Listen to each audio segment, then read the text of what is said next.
timed that pretty well, didn't I? It's okay. I'm just glad no one was hurt. Paimon noticed you doing something too, Dainsleif. Were you helping get them out? Of course. When I asked Nefer to conduct this investigation, I was not naive to the dangers involved. I had a duty to ensure your safety. Good to know your sense of justice is still intact after all these years. I take that to mean that you saw the truth. That comes as a great relief. I certainly did. And thanks to your help, I also managed to trap Rerir inside the chess set. Whoa, really? How'd you manage that? Well, to be honest, I sensed that something was wrong long before we made it to the temple. By using this fragment to probe into Rerir's past, well, the monster formerly known as Rerir, it seems I alerted him. I was tracking him, then he caught on and started tracking me too. Can't say I'm surprised. But how did he track you through your thoughts alone? That shouldn't be possible.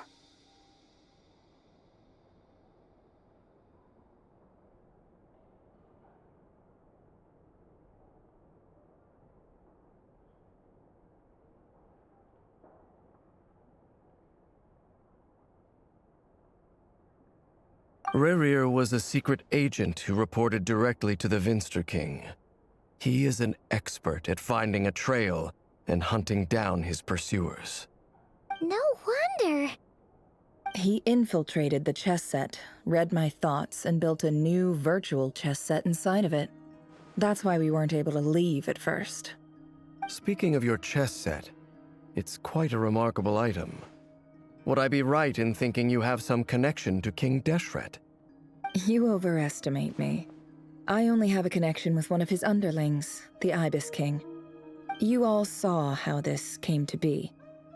A long time ago, the A.IV massacred my tribe, the Shimti, in our home village. A few years later, I enrolled in the academia, where some new information came to light. The Unut and the A.IV fought a bitter battle over the rights to a well, all for the sake of a non-existent 50 million mora. The A.IV ultimately won that confrontation, but their victory came at the cost of almost every warrior in the tribe. The final blow to the A.IV came at the victory feast, when an Unut assassin beheaded their chief right before my eyes. The remaining A.IV fled and have been scattered to the winds ever since.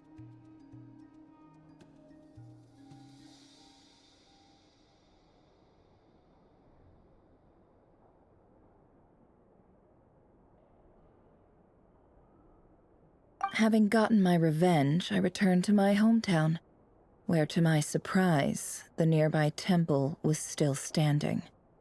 There it was, seemingly immune to the relentless hostility of the desert, while my tribal home lay in ruins. As I stood there gazing at the temple, I noticed a cat just outside. This cat, as it turned out, was home to the spirit of the Ibis King. He led me to a gate deep inside the temple, and there he made a deal with me. This chess set is my gift from the Ibis King. The chessboard within is made to the same specifications as the one in the mausoleum of King Deshret, and represents his power of piercing analysis. With this chessboard in its container, I gained a certain ability to perceive hidden secrets. Now, you could conclude that the Ibis King simply wanted to give the people of this world the power to seek the truth, but I don't believe that's the full story. Every god plays favorites. Their hearts are as fickle as any human's, full of secrets, perversions, egotistical tendencies. But precious few gods are willing to admit this. It is the same with all powerful forces, including fate itself. Their gaze falls preferentially upon a select few. As you rightly point out, this is an act of favoritism. If you're alluding to the Abyss, then yes, I agree. Gather the others. It's time to share everything I've learned.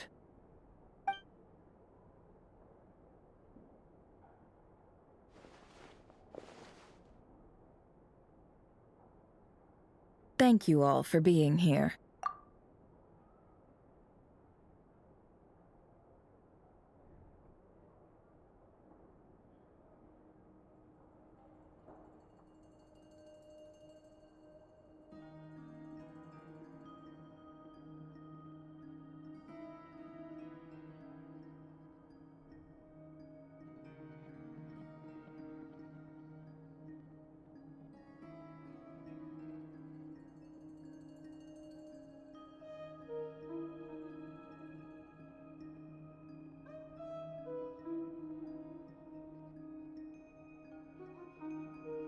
As promised, I did some further investigating into the Raker of Solnari's background.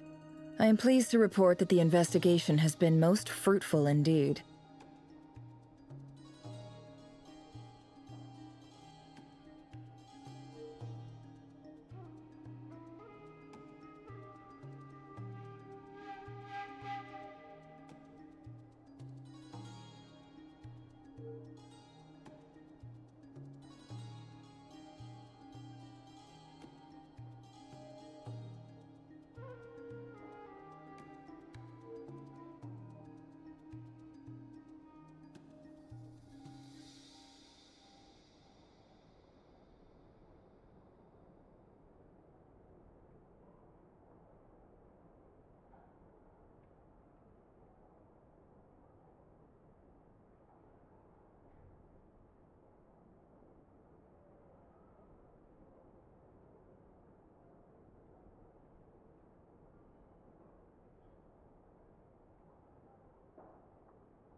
The Raker of Solnari, real name Rerir, was once a Conrian subject who served the Vinster King.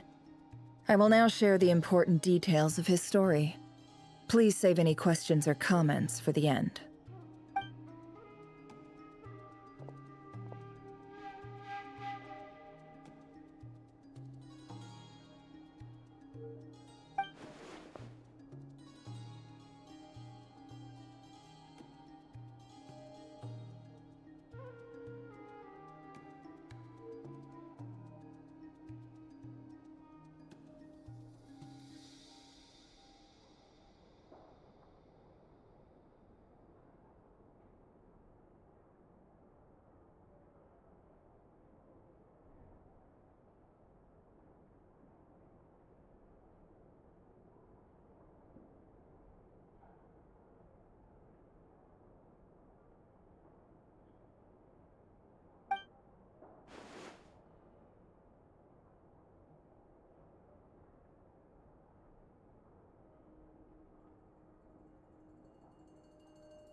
So that's why he's so obsessed with the moon. A tragic tale, to be sure. But it does not excuse his many transgressions. No matter how much Rerir suffered in the past, the fact remains that he is what we know today as the Wild Hunt, wreaking havoc upon innocent lives in Nodcry. He becomes more dangerous with each passing day. If left unchecked, it is simply a matter of time before all of Tevat suffers the consequences. This is a threat that the Knights of Favonius cannot ignore. A question for Miss Columbina. Forgive me if this is presumptuous, but have you ever seen the spatial gateway that appeared in Rerir's memory? Never. But I have heard stories of something called the Moon Gate, and this seems to fit the description. Miss Lauma, any thoughts on this? In the lore of the Frost Moon Scions, the moon is believed to hold many secrets. Some sources speak of ancient knowledge, others of a gateway to the unknown. The term Moon Gate is one I have heard before, but as is the case with all of our legends, there are no records of any first-hand witnesses. We cannot know whether it truly exists. Then back to Miss Columbina. As a moon goddess yourself, do you have some idea of where the Moon Gate leads to? Not at this stage, sorry. I do hold the power of the Frost Moon, and my strength is recovering well. I can sense that the gate would open at my command, but... But there's more to the power of the Frost Moon than that? Yes. A moon goddess has the right to open the Moon Gate, since it is a path to the moon. But as Nefer mentioned, holding open a spatial gateway takes a huge amount of power.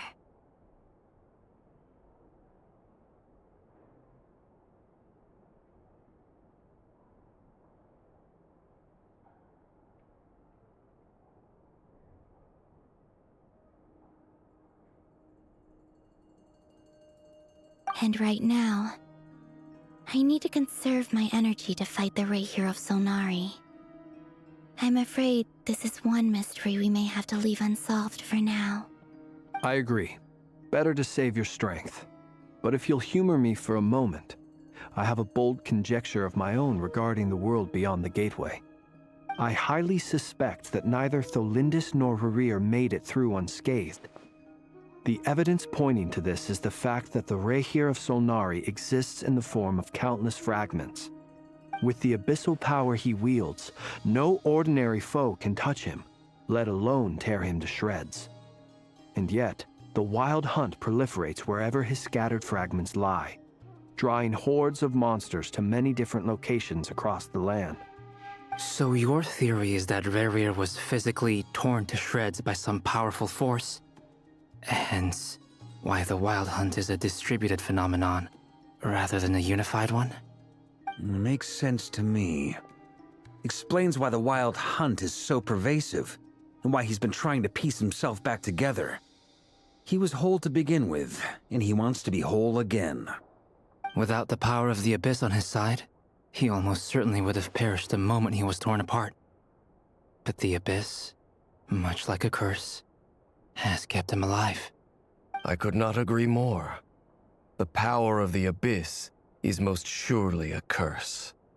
It is a compelling explanation, and one that accords with my present understanding of Abyss creatures. Whether the life form in question is primitive or advanced, if a curse has extended its lifespan unnaturally, it will continue to survive in spite of everything. This raises some interesting questions.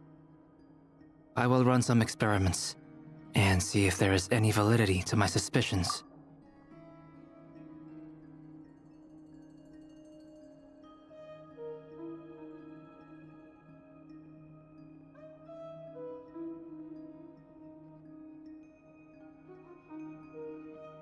That being said, regardless of whether my research bears fruit, I would like to thank Miss Nefer for conducting such a thorough investigation. Already, it has greatly enriched my understanding of the entity we face. My pleasure, Mr. Albedo. I too hope that the information I have shared today proves useful as we look to formulate the next stage of our plan. Hey! What is it, Dainsleif? You look really It's just, when I think of the man I once knew as Rerir, I struggle to understand why things had to turn out like this. The two of you used to be friends, didn't you? I don't know if these words will bring any comfort, but my heart goes out to you. Mine too. We can never know all the hows and whys of the way things are.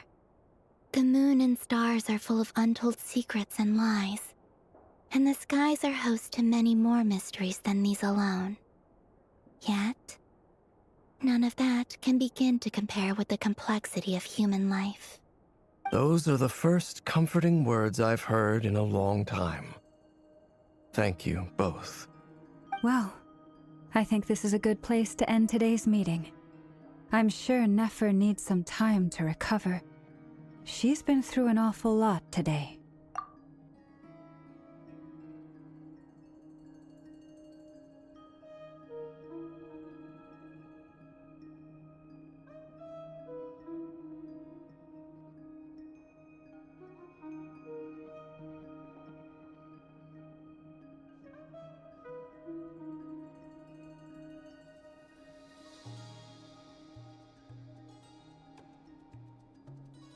That's very thoughtful of you, Lama. Of course. Sounds good to me. Take some time to rest and digest before we reconvene to nail down a plan.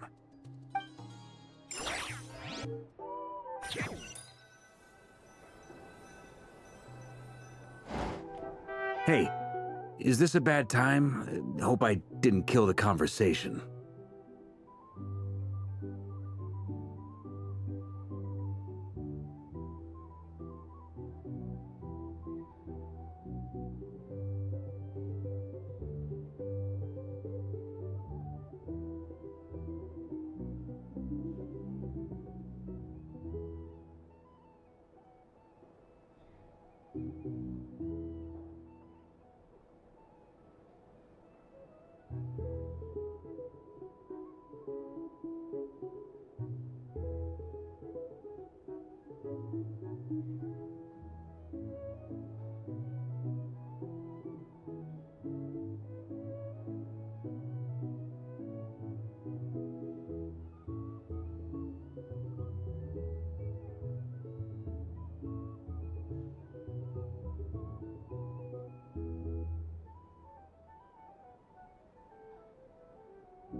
No need. Come on, let's talk outside.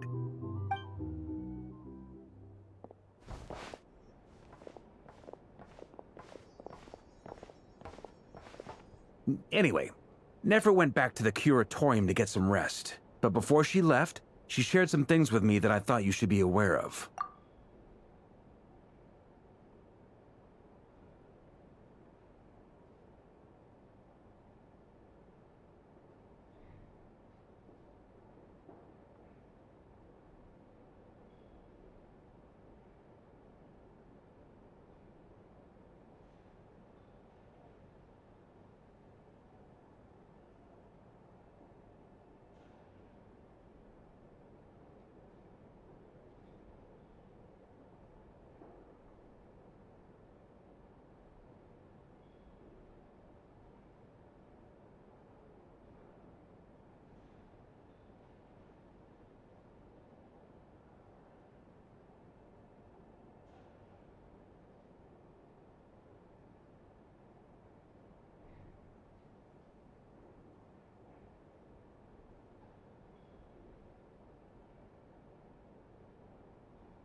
Firstly, although she managed to trap the Raker of Solnari inside her chess set, there's no guarantee that the power of the Ibis King is any match for one of the 5 sinners.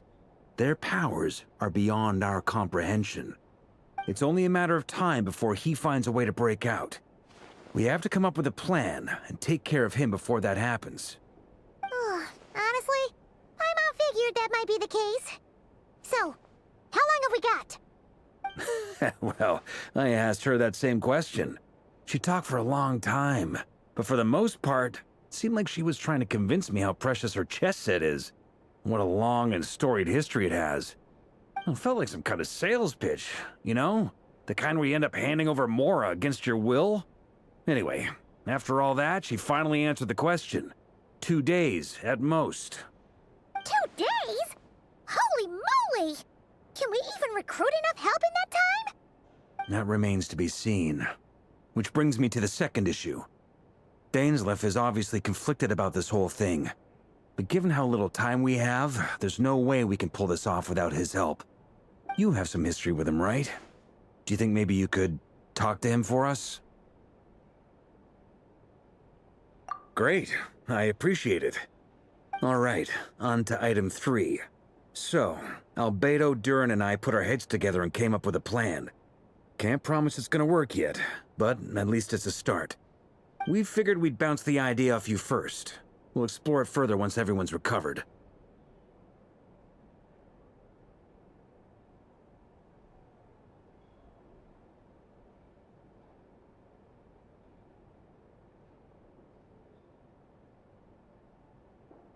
Oh, Paimon's dying to hear this. All right, so here's what we're thinking.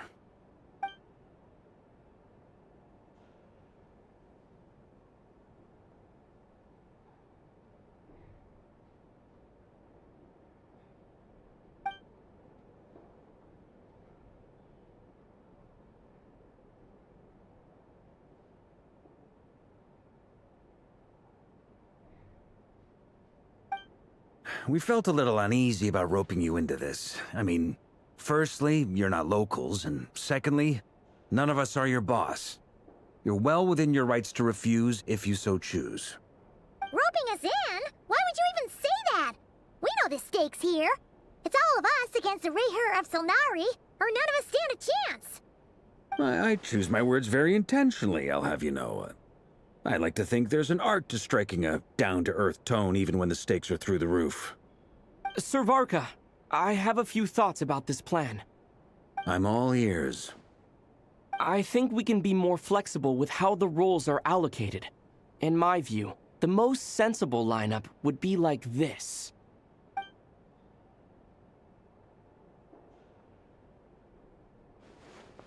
I see your point, yeah. But if that's how we're going to approach this, you'd better make sure you're ready.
To be clear, I don't doubt your abilities. Far from it.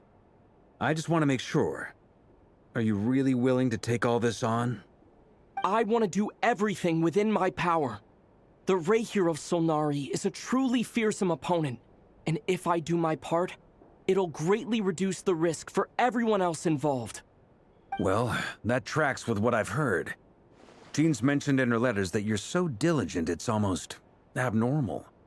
As in, most people weigh up the risks and rewards in situations like this. but you seem to just march towards danger without a moment's hesitation.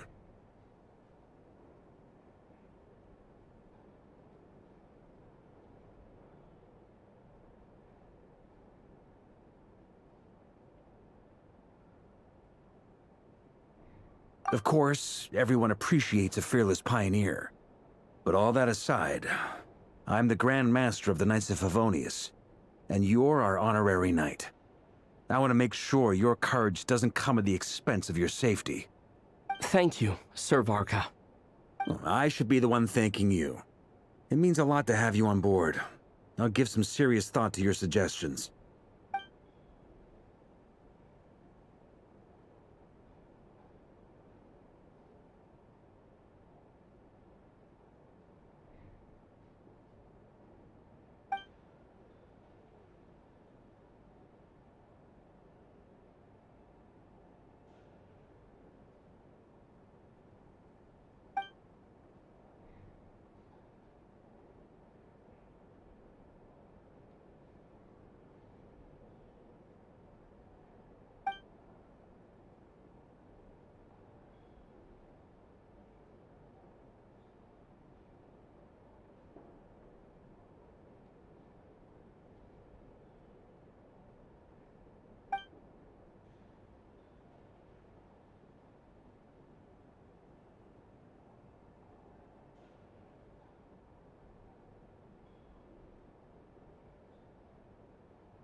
Absorption test! Animal test 63 away! Beware the creatures of the night. Close your eyes. Night falls.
Crisis emulation! Cleanup sequence initiated. Animal Tech 6308!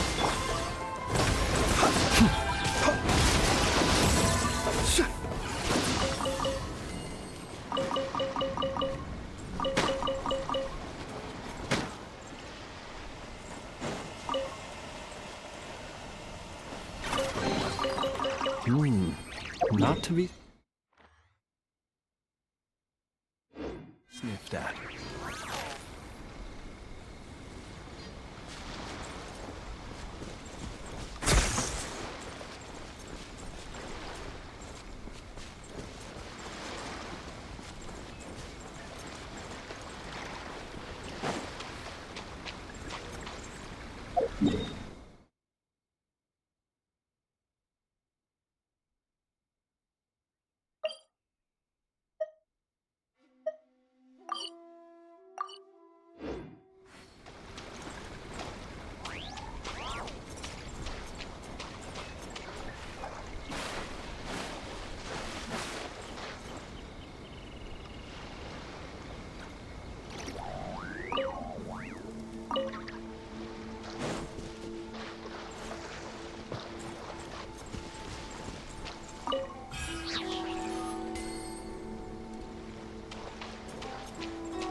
People ought not be so frightened of ghosts.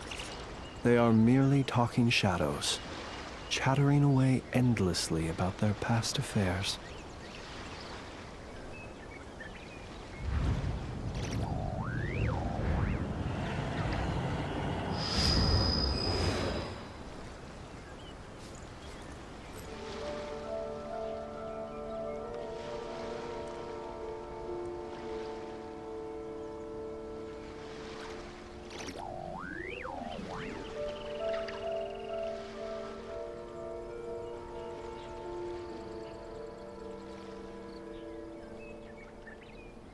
Let us have a modicum of patience for the richness and complexity of humanity.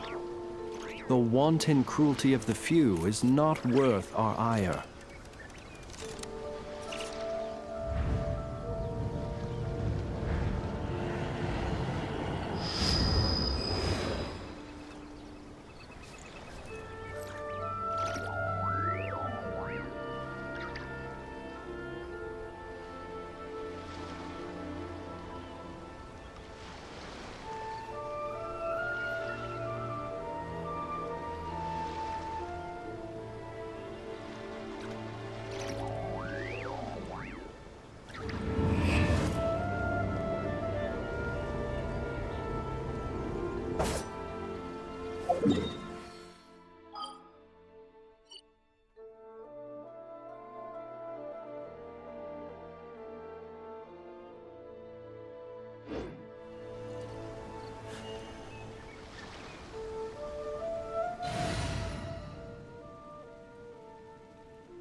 This is a thorough plan, but I do have one last question before we take action.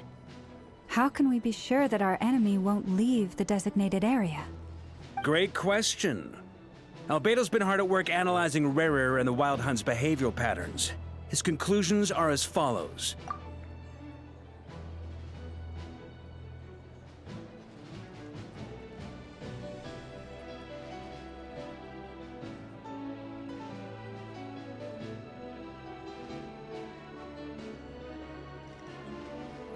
Firstly, from the earliest known confrontation until now, Rarer has never displayed any ability to manipulate the dimension of space. So it's unlikely he has any power in that domain.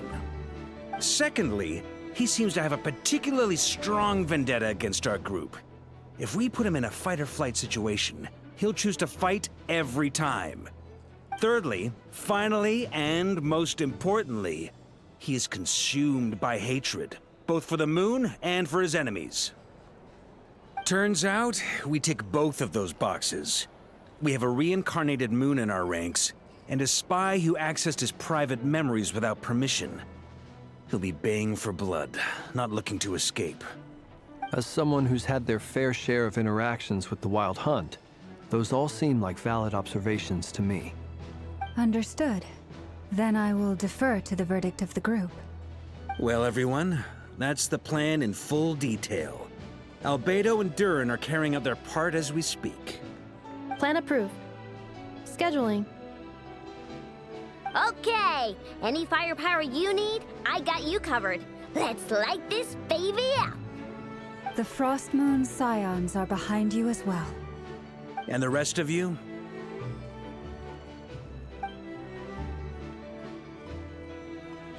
No objections? All right, then it's settled. This is the plan we're going with. Next up, an old tradition of mine. Anyone who wants to back out, now's your chance. Wait, we can still back out of this? Everyone says things they regret, right? I don't want anyone feeling trapped because their mouth said yes before their brain had time to think things through. A very people-first approach. I hear that's common practice in the Knights of Favonius. Heh. Who'd you hear it from? D-Luke? Shh.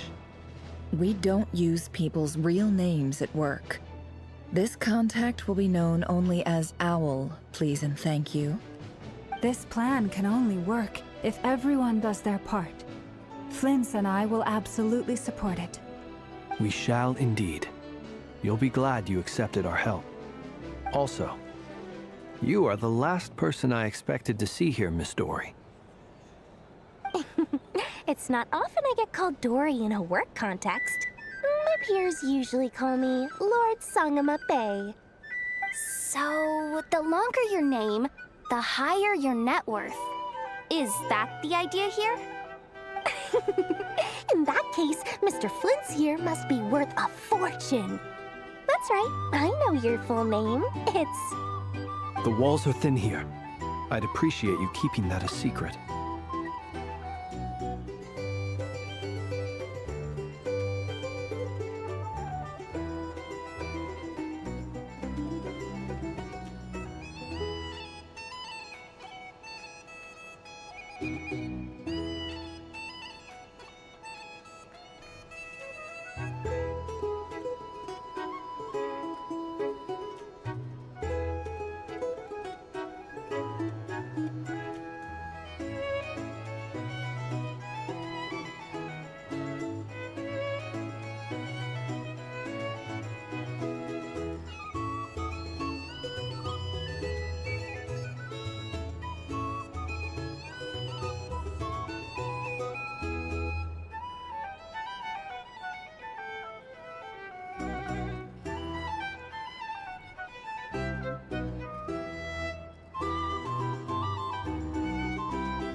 Okay, fine.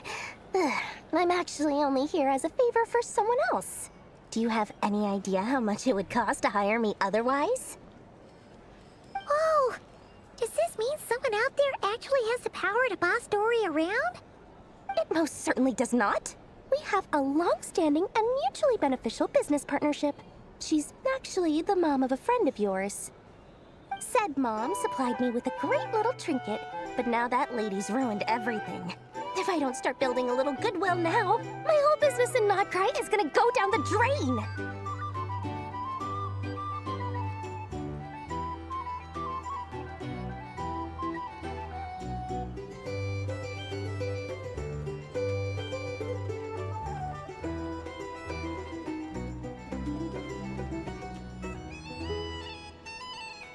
Okay. So what exactly is so special about this pendant?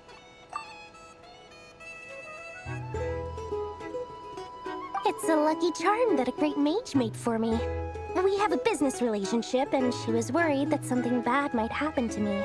So, she wanted me to have something that can store power to protect myself with.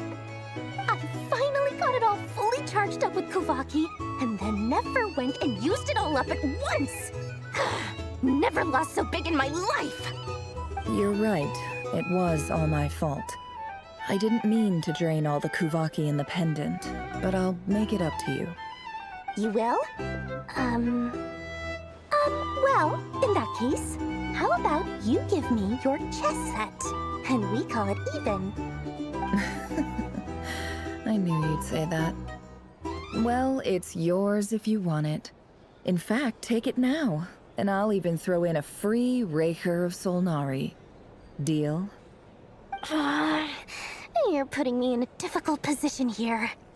It's a very useful thing to have around, but I have a funny feeling it won't be around much longer. I guess we'll see in a couple of days. Looks like bankruptcy for me. Hey, don't be so pessimistic. See this through and you never know. You might find a new business opportunity on the other side.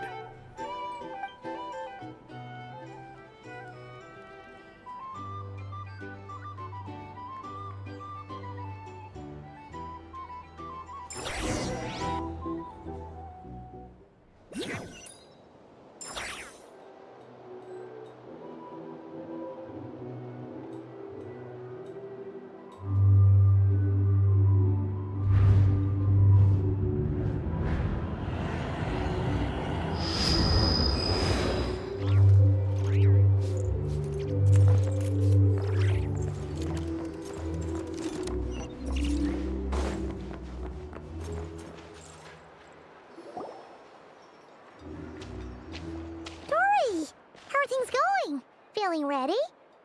Oh, I was born ready. We only have 2 days. You think Lord Sangamabe would let an opportunity like this slip by?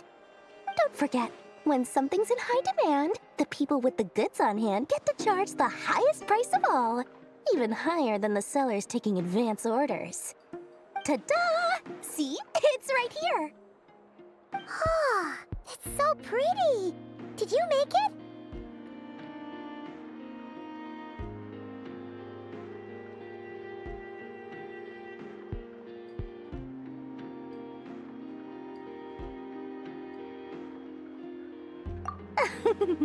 No, I have a supplier. We go way back, so he made me a very attractive offer. Aha! No wonder you were talking about lucky charms at the meeting. You've been getting Kave to make them for you. That's not the full story. It actually started a while back as a project between me and the Dendro Archon. Mage Alice once warned me that this world won't stay safe forever. There may come a day when everyone faces a great crisis.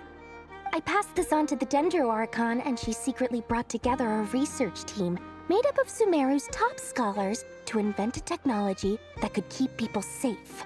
I won't go into the details because it's all very complicated, but if you want to know more, you can ask the Dendro Archon about it sometime.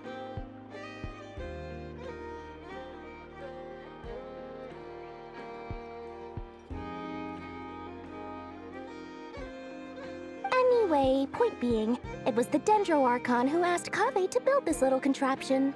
As one of the top Kashara War talents, he was the obvious choice. Took him long enough. He stressed over it for ages. Must have gone through at least a dozen designs before producing a final product. But that's Kave for you. Marak delivered it to me a couple of days ago, along with a letter from Kave. Could I ask why I'm sending this technology to you? What's your proposed use case? Has it been approved by the relevant authorities? So nosy. My fault for sending him the research permit to begin with. Surely Nahida must have told him you were involved in this project. He was probably just nervous because you're always so secretive about your business. Could be, could be. Anyway, I just replied, let's hope there never has to be a use case. Because it would involve grave danger. Fair enough. But it sounds like he was just being cautious. He probably felt responsible as the one who made it. Or maybe he was asking as a favor for his housemate. He's done that before. Not sure why, though. His housemate doesn't seem to really care that much about this kind of stuff. Either way, all's well that ends well. I'm just glad to finally have my hands on the product. I wouldn't want to be without it, given the potential dangers that lie ahead. Huh? What does that look mean? Paimon's just super surprised. This must be the first time we've ever seen you actually get serious about something.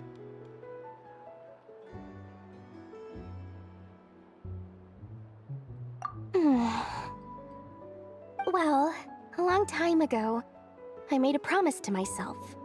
I promised that I was gonna live every day of my life with a big beaming smile. Obviously, Mora plays a big part in that. But there are always gonna be times in life when you have to give something back. That could mean paying back a debt, returning a favor, or showing some kindness. Alice has been a huge help to me over the years. She was the first investor I ever had. And I want my investors to know that Lord Sangamabe is the best in the business. And more than that, no one knows what the future will bring. Whatever happens, I want to make sure the Dendro Archon and all of Sumeru is prepared to face whatever comes.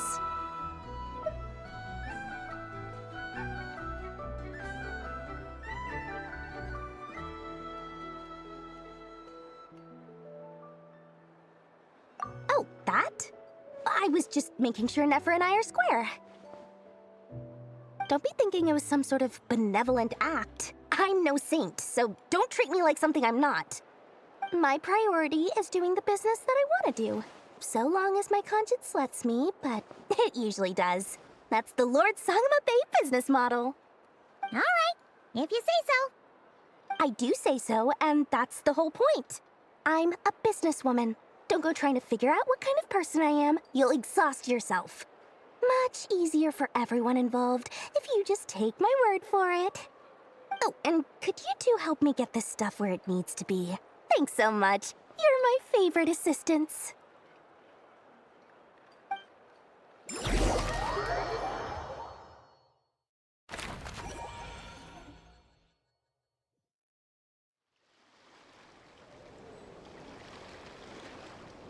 He who wishes to peer into the abyss needs simply to wander through Nodcry on a misty night.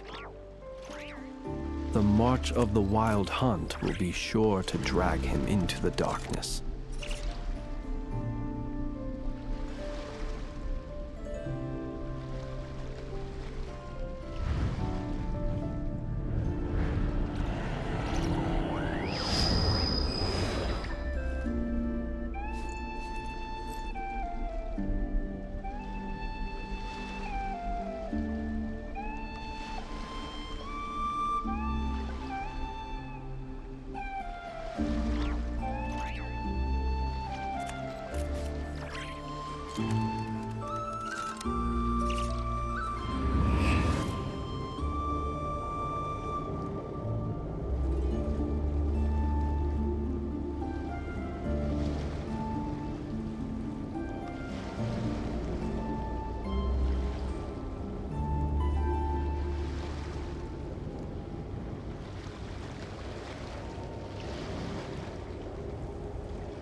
Traveler, Paimon, it's good to see you. Everything going smoothly over here? Sort of. As you're probably aware, Varka, Diren, and I captured some abyssal creatures from the Wild Hunt. Per the plan, we dissected and analyzed some samples of these creatures. The process went very smoothly. The findings, however, come with some troubling implications. What? You can actually dissect the Wild Hunt? That depends on your definition of Wild Hunt and dissection. Harmless, lifeless. These words are accurate descriptions. The Wild Hunt is an interesting phenomenon. In and of itself, it doesn't seem to possess anything akin to a human personality. But taken as a collective, the medium through which the Wild Hunt is summoned does appear to have a soul. Master griped a lot about the wise Horoptatyr, and seemed somewhat fascinated with the Fausterdology. But she barely mentioned Rerir at all.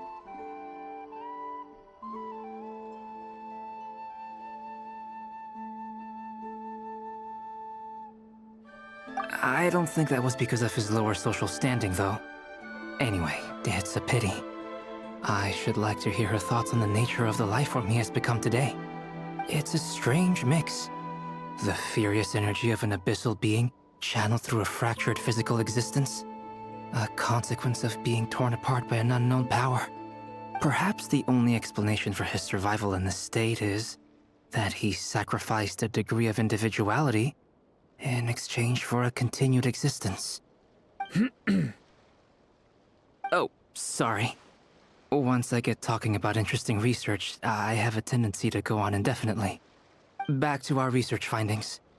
Essentially, they confirm my hypothesis.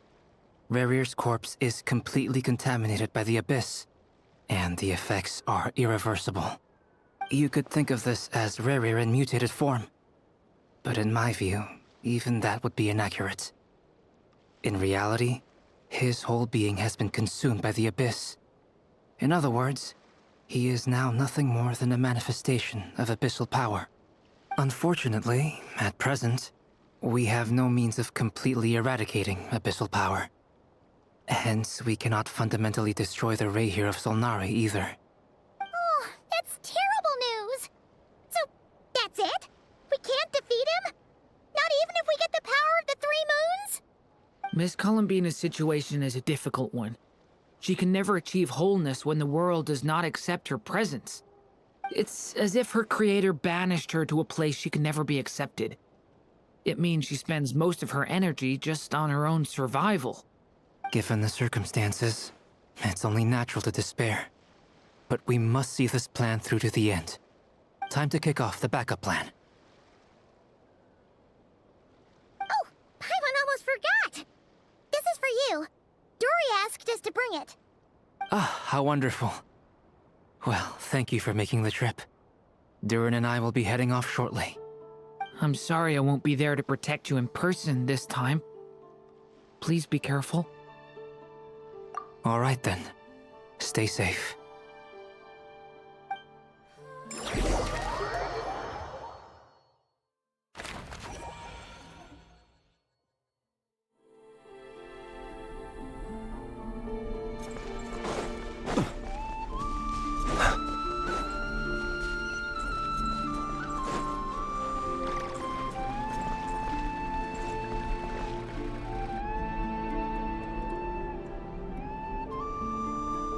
Miss Lauma, is everyone here?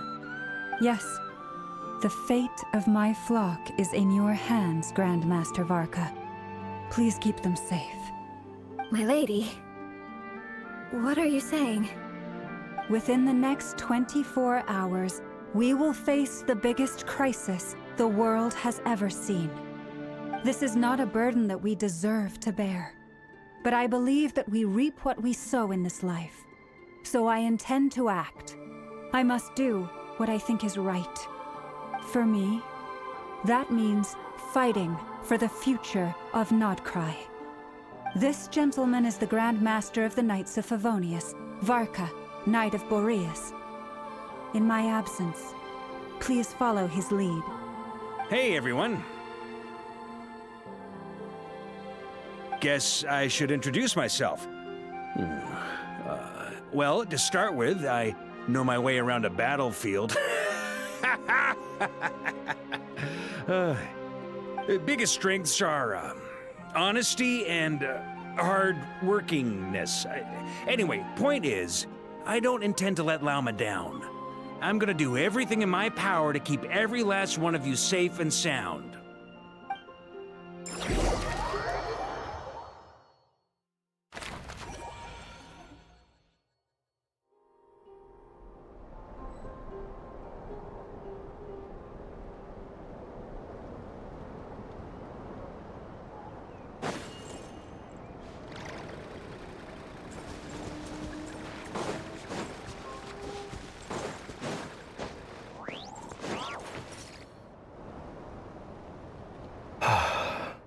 Something on your mind?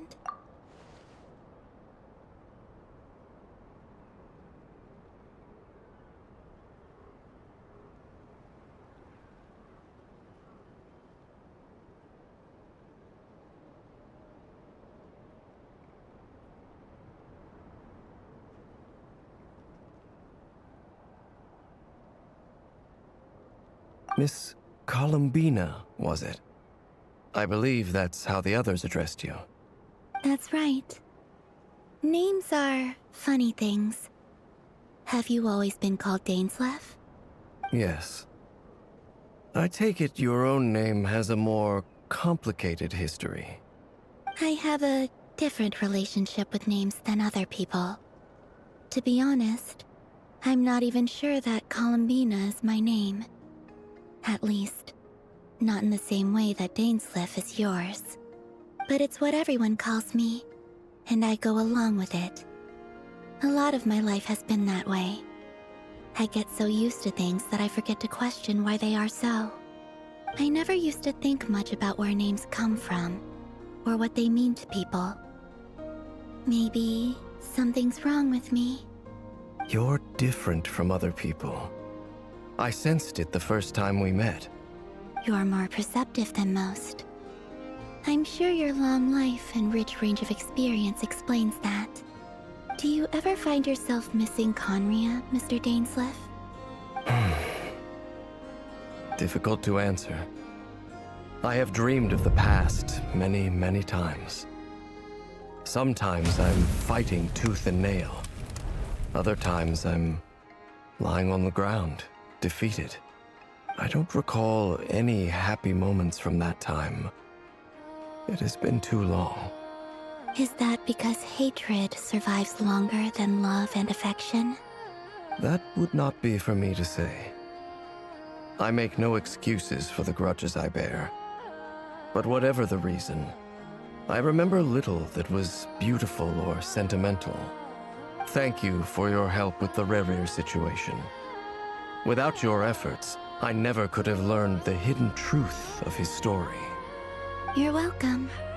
I know he's your friend. Friend? He betrayed me.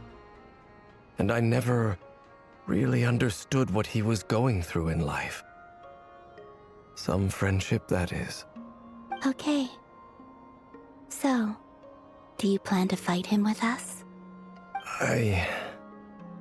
You see, you're torn. Now you know what really happened. You see the things he's done in a new light. I need some time. Of course. I completely understand. Anyone else in your position would feel conflicted too. Actually, I went through something similar myself recently. Something happened that changed my perspective on a situation.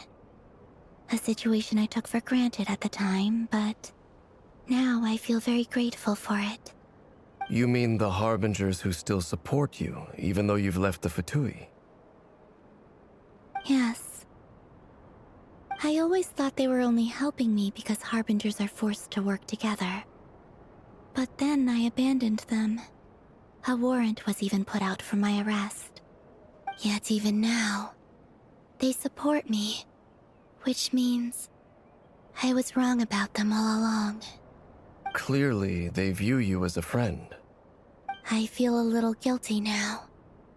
I regret not seeing their help for what it was, and not treasuring it. I see the guilt that you're feeling now, because I feel it too. Hopefully, talking about it will do us both some good. Have you noticed that the Traveler and Paimon are over there? I think they've been listening. Huh. Shall we say hello? Sure. Hello. Ah! They caught us!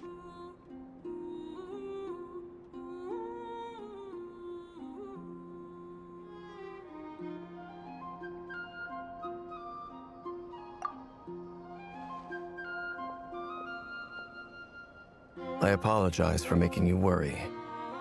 No doubt you wish to know where I stand on the plan to take down the Reher of Solnari. I'm afraid I need a little time, but I will seriously consider joining you. You will? Oh, thank you so much! Everyone will be so grateful to hear that! They needn't be. This was something that I was going to have to face up to eventually. That doesn't matter to them. They're grateful to you regardless. You can't control their gratitude, so just accept it. And then, have a think about whether you're willing to join us.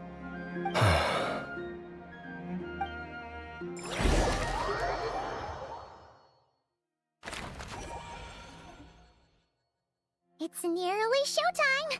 Let's go rendezvous with the others. You know the place.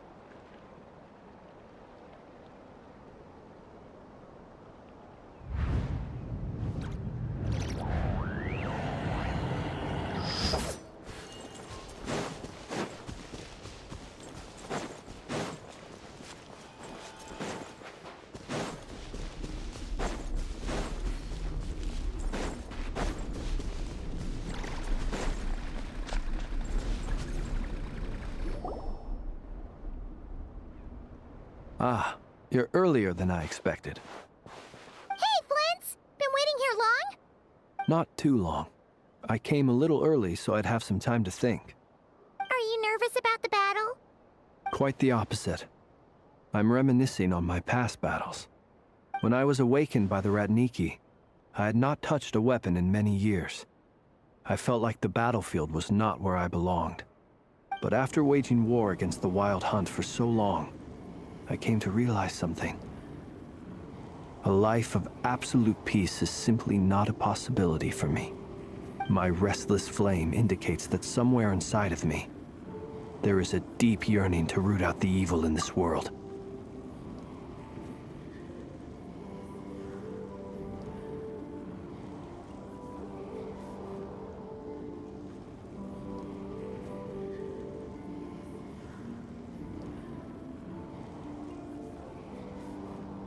Oh, that doesn't sound like such a bad thing.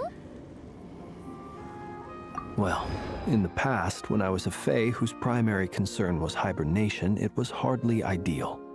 But it certainly serves me well here in the present. And I am delighted to be able to join forces with you in this endeavor. Looks like I'm not the first to arrive. Ah, Miss Lauma. Did you sleep okay last night? I struggled to settle down at first because of the nerves. But don't worry. I got enough sleep in the end. I'll be just fine. Please, I'm just doing my part. Never! Over here!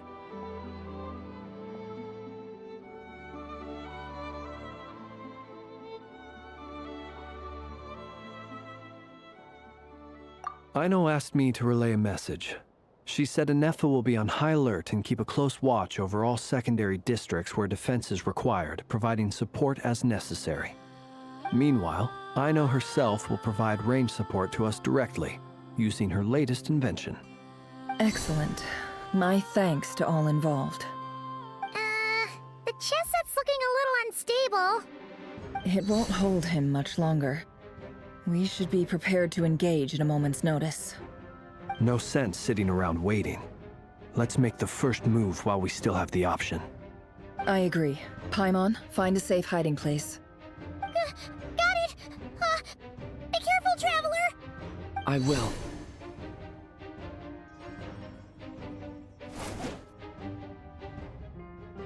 Everyone, take your positions as soon as the battle starts. Every ounce of strength we have in our bones, let us bring to this fight. Ready?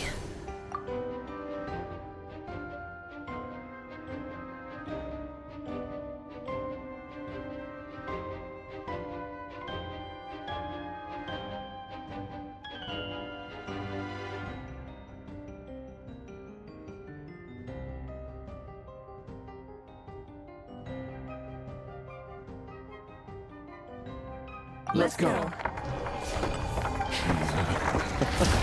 I've seen all your futile ploys before. You have become the authors of your own demise. I wouldn't be so sure about that. You are merely a moment of sport before I tear down the moon.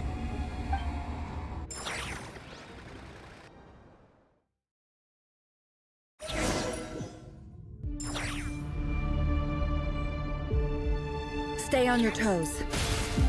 Yep, you too. Look at you guys! Big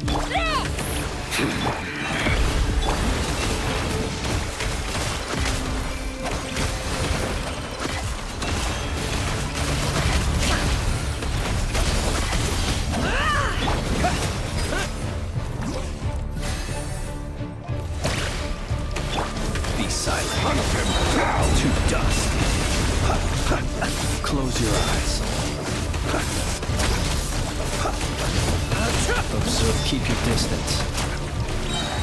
Nightfall. Forest, protect us. Pathetic. Can't hide the truth. Moonlight. It's all futile. Hunt them down. The mystery unravels. How unfortunate. Go! By the frost moon hold.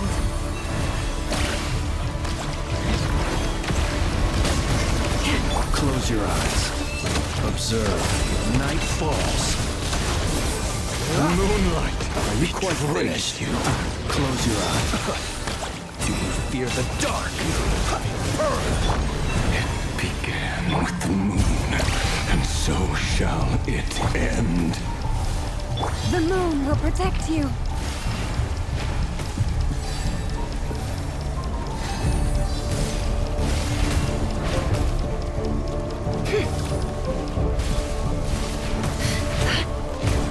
No more lies. Can't hide the truth.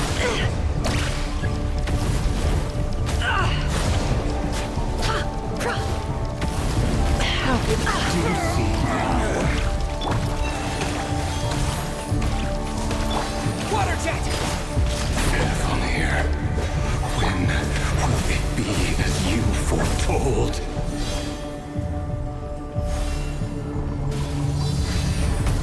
Moonlight betrays you. Spirit is not welcome here.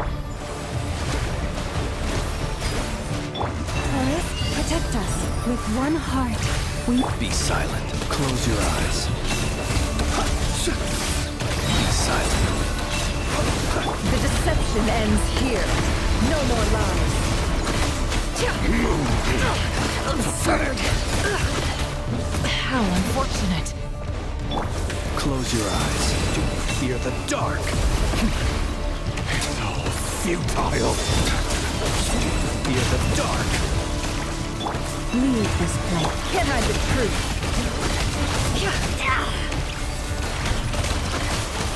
It all adds up. The mystery on Break your game of heroics is a moonlight. Betrays you. Who wants to go first?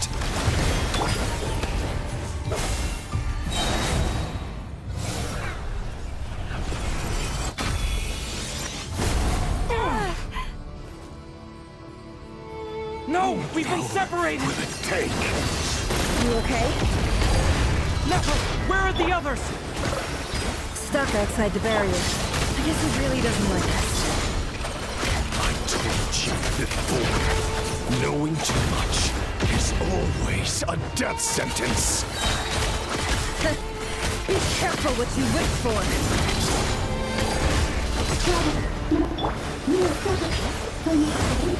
Lama! Can you hear me? Hold on, please. Silence. But at least I know they're still there. Remain focused. Stick to the plan. Remember my most important task. Keep stalling. If I can stall him for long enough, the moment will come.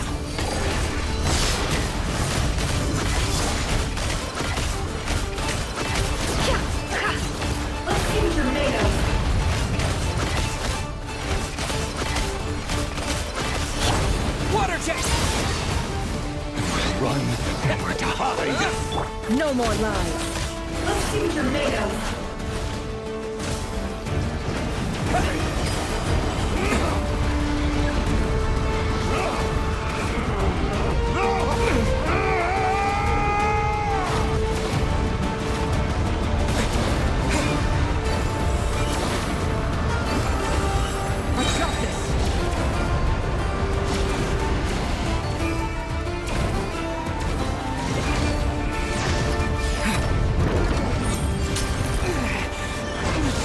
I can't keep this up! Don't push your luck. How much power will it take? Absurd. No more lies. Destroyed. Water jet! Yeah! Bombs away! Deception ends here. Can't hide the truth. No more lies. Time to come clean.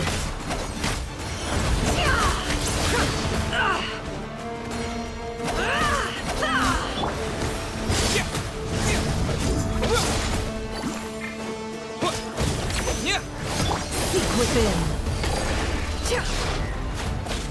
It all adds up. Time to come clean. Go!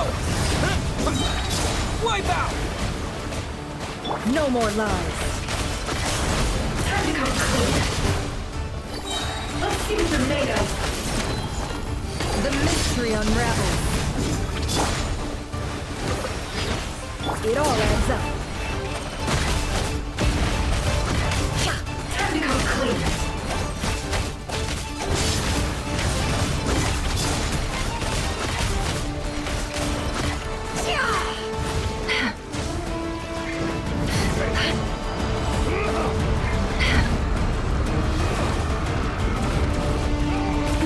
Shameless. Curses. There's no other way.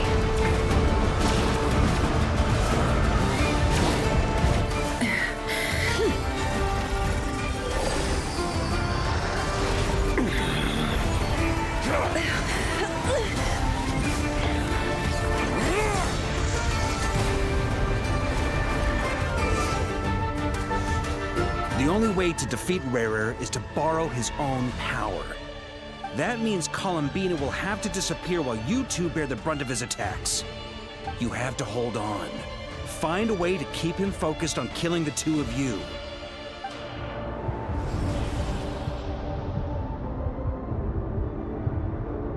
Never. Your eyes are bleeding. Soon you will be powerless to resist. And then, I will reduce you to dust. But that dust will plague your memories. Come on.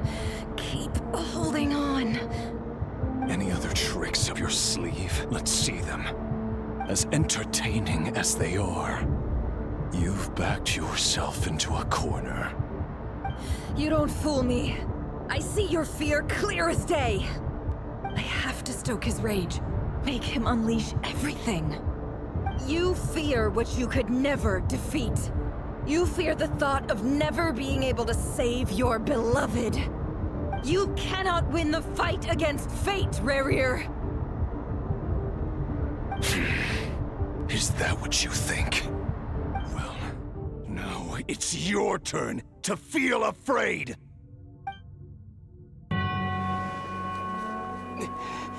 You fear the sound of your own name? Is it us you hate? Or is it what you've become?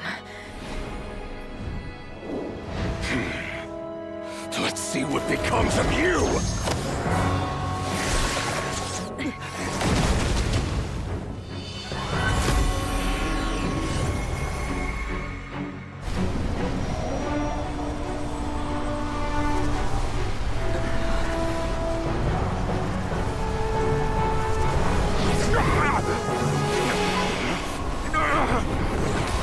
What's happening? That power. I've seen it before.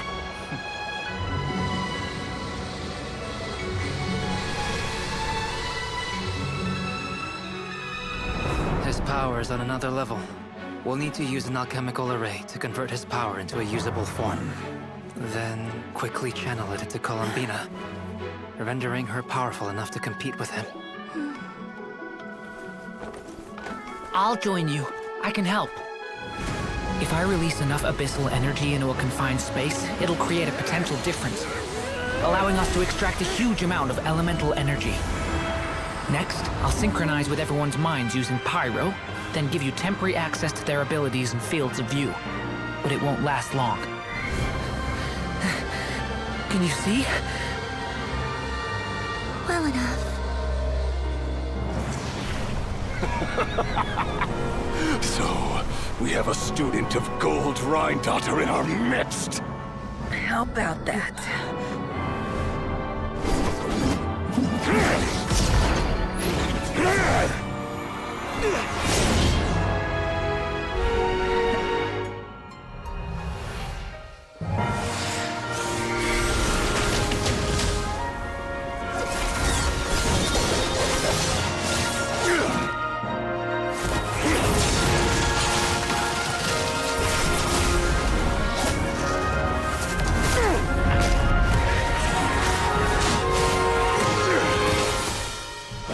You use my own power against me? Just like how you stole Kuvaki. Look familiar?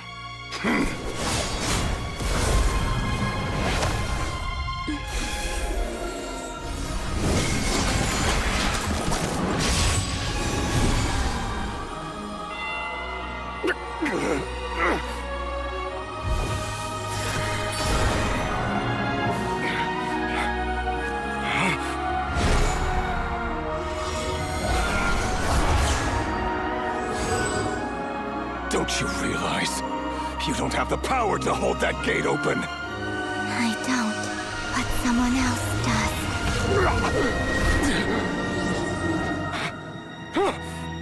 Goodbye, Rerir.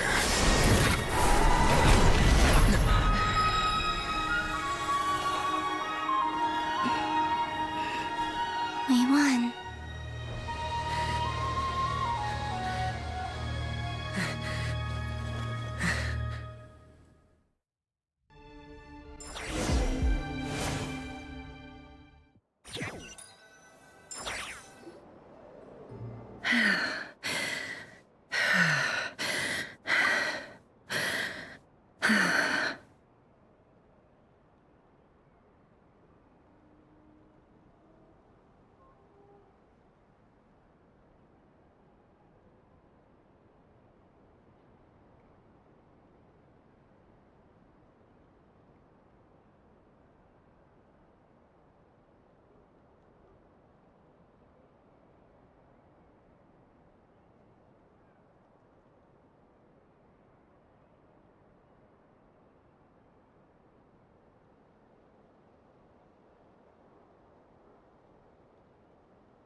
Nefer, how are your eyes? They're fine. Apart from the blindness, of course. It's not too late. Let me handle it.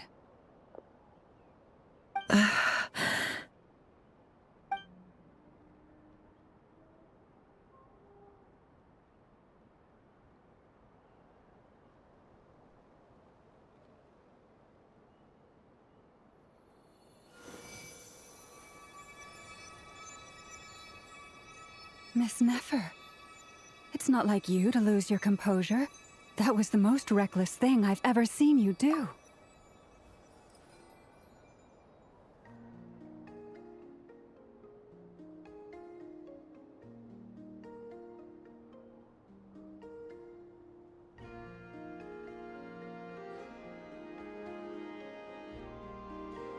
Reckless how?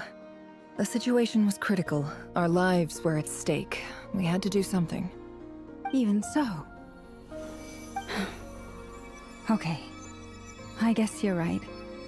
Under the circumstances, it was a wise decision. You traded your eyes for an incredible victory. In business terms, I suppose that's a huge return on investment. I'd be hard-pressed to argue otherwise. Still, I don't like this outcome, and I don't want you to lose your sight for good. People suffer when they make sacrifices they shouldn't have to make, whether that means faith, strength, or in this case, your ability to even see. I had hoped you could win without sacrificing so much as a single hair on your head. Thank you. Really. All done. Don't try and open your eyes just yet. We'll see how you're doing in a couple of days. Until then, please follow your recovery plan to the letter. I'll send full details through Yehoda. For now, just get yourself home, relax, and rest.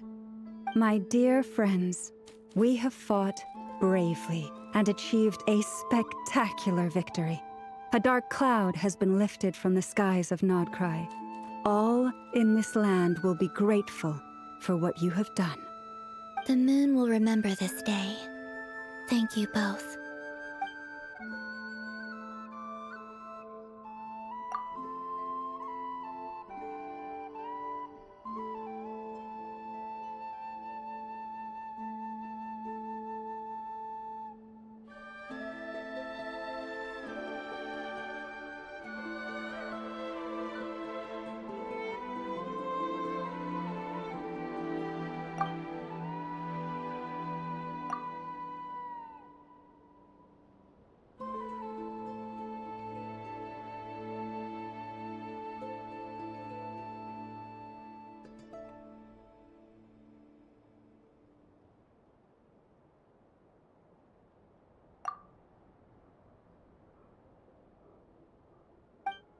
There's something I want to let you know. What is it? When Durin connected everyone's minds so I could access their powers, I also felt everything they felt. And since Nefer's eyes were injured, my eyes are hurting now too. Huh. Hold on. Let me try. I only feel the pain. There's no actual damage. I just thought I should tell you. You're right. There's no damage. That's a relief. But I must say, I'm surprised to hear the Kuthar share something like this with me. In the past, you never used to open up about yourself. Things are a little different now from how they were. I'm learning to share how I truly feel with my friends. Friends? You have no idea how glad I am to hear that.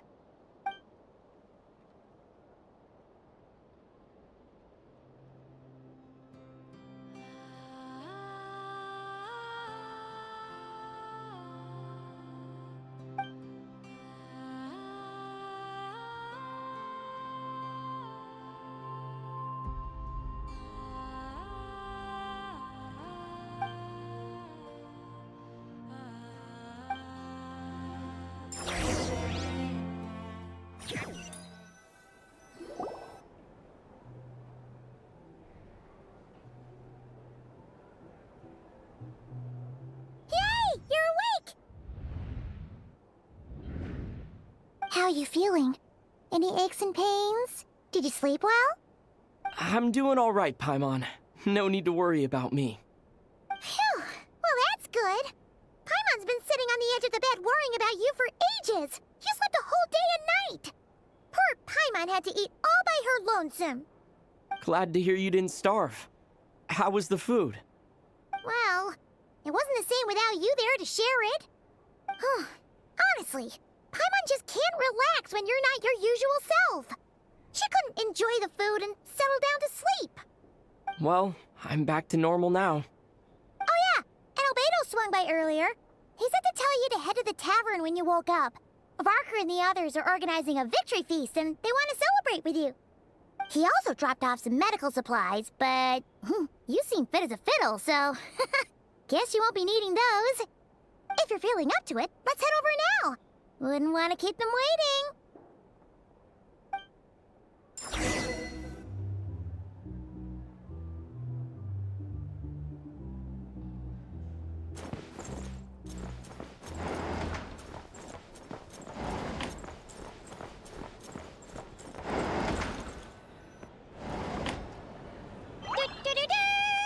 We're here!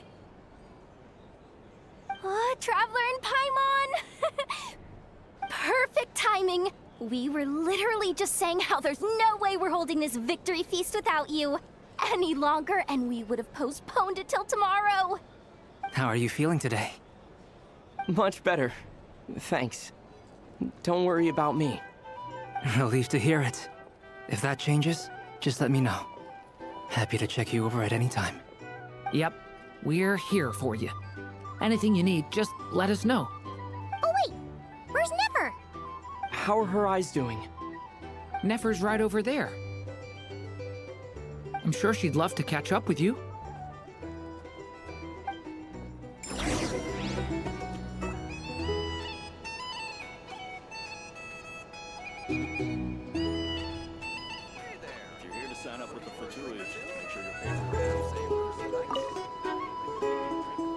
Hello, you. Recovered from the battle?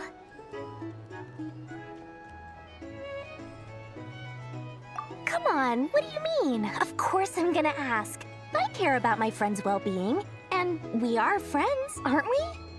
Get yourself a drink. You've more than earned it. In fact, today, your drinks are on me. Lord Sangamabe's got you covered. Wow, really? What about Paimon? Has she earned it too? Has she? Please? Well, you haven't been through quite as much as the Traveler, but... what the heck, sure. Yay! Wow! Drinks on Dory! What a historic day. Hey, keep your voice down, or everyone else is gonna want in too. Have you heard anything I've been saying recently? Doing business in Nodcry has been an absolute nightmare. If I'm buying for everyone, Okay. Paimon will speak more quietly. Jeez. that's more like it. Don't you forget, Lord Sangamabe doesn't just go around buying drinks for anyone and everyone.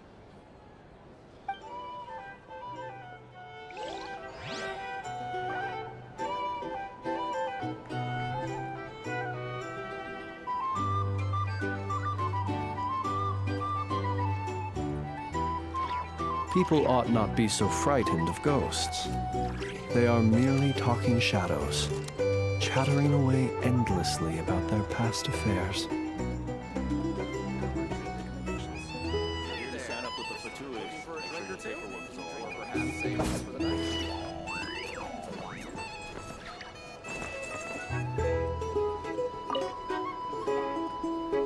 I thought of 1,000 ways to congratulate you, but now you're here, words are failing me.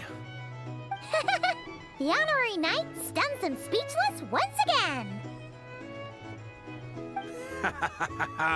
Well said. The honorary knight showed us all how it's done.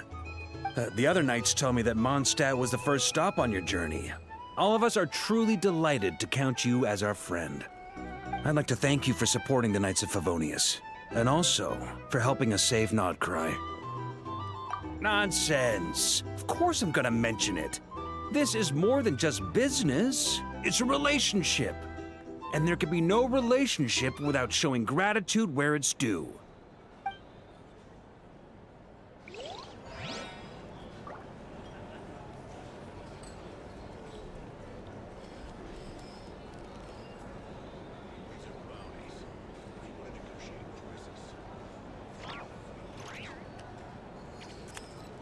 Hey there!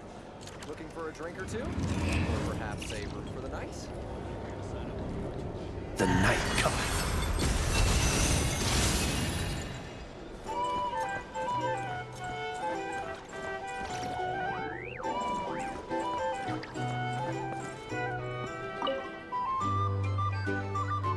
I see you've recovered. You bet. Snooze his way to a full recovery. Glad to hear it. A healthy body is paramount. Nothing else in life is possible without it. So take it slow. You can't afford an injury. Paimon too! You really saved the day when you swooped in to open that gateway. I came to accept that although Rerir was my friend in the past, here and now, he was an enemy that must be defeated. Though I will never fully understand what happened between us, I could not let this crisis deepen any further. We fought a very necessary battle, and you played your part admirably.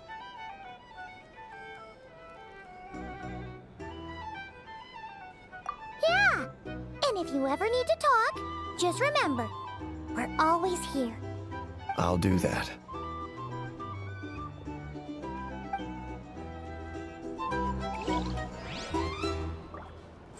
These are bounties. If you want to negotiate prices, you'll find a flea market. Never! Traveler, Paimon, are you recovering well? Turns out that moon chanter has some real talent after all. My eyes were mostly recovered after just a couple days' rest. I can actually open them again now. Yeah, but you gotta be careful. Lauma says not to strain your eyes while they're still healing. Yes, thank you. I'm well aware. Yehoda, could I borrow you for a moment? I could do with an extra pair of hands. Oh, sure. Coming. Did you hear that? I gotta go help Lauma for a second. You guys chat among yourselves. I'll grab us some drinks on the way back. Paimon, you still like 'em sweet? You bet! Make it extra sweet, because Paimon's earned it. Sure thing.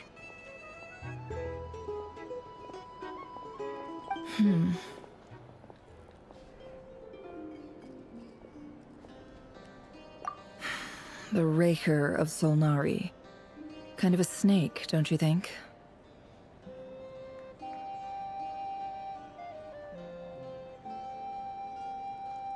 No, definitely a snake.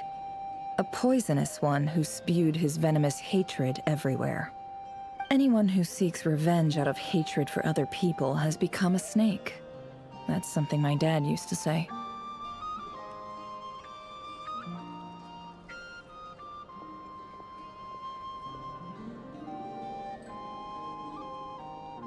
Perhaps. I'm sure it sounds like a very wise and open-hearted perspective to your ears. But me? I think hatred is a perfectly justifiable emotion. What else is left when everything you depended on in life gets stripped away? Something's gotta fuel that drive to keep on living.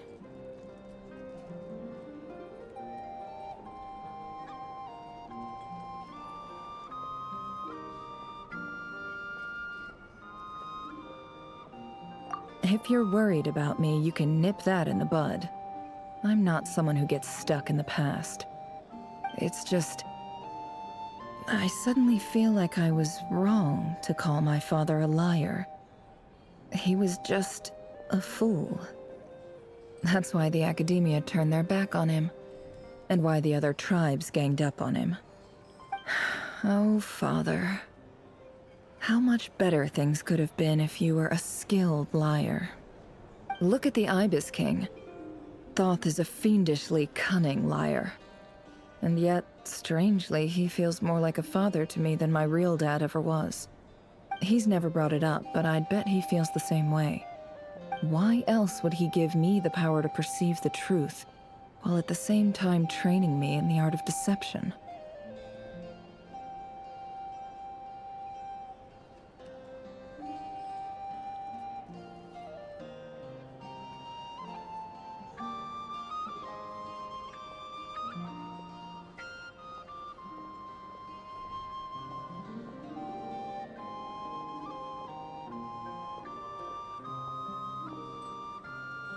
Well, King Deshret banished him to Aru, which is essentially a prison, and posed 3 questions to him. He promised that he'd have his freedom if he could find the answers. His response was to take on a physical form and approach me, hoping that I could become his envoy and search for one of the answers on his behalf. Did he really think I'd fall for that?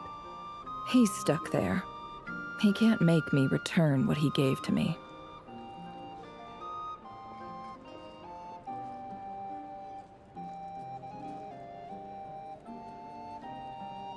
So that's enough for you to decide he's nice, is it?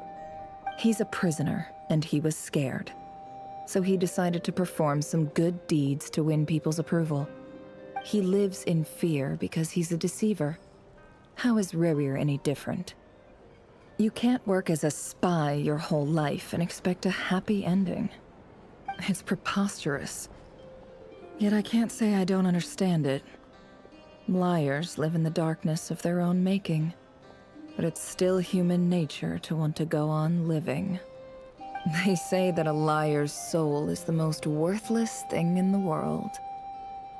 What do you think?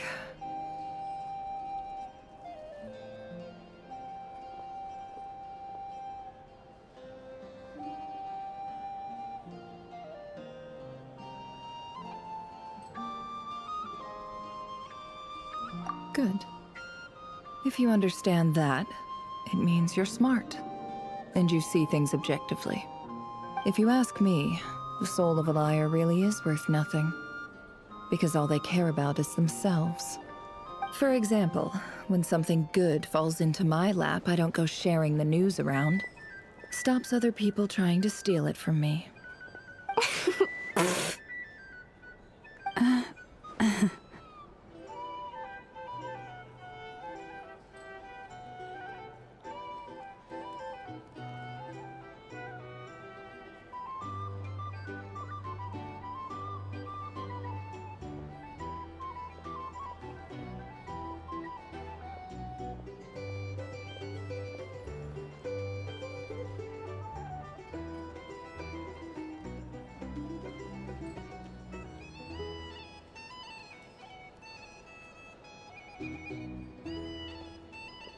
So be it.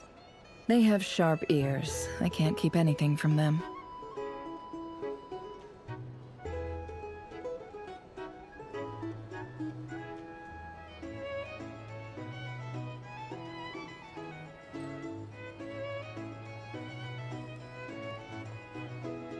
Oh, is that what it looks like?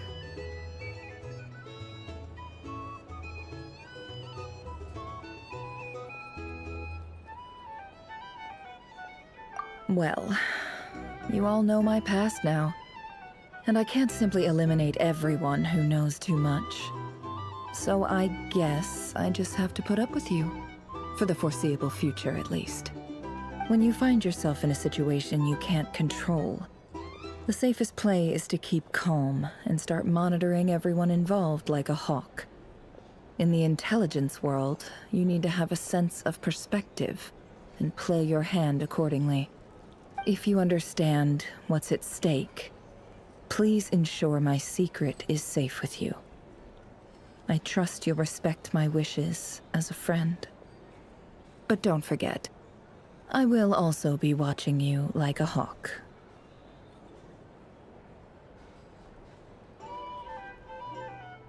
Very good. Oh, wait! Now that the panic's over and we've all calmed down, Paimon suddenly remembered something. After all that build-up, our mystery ally never showed up even once.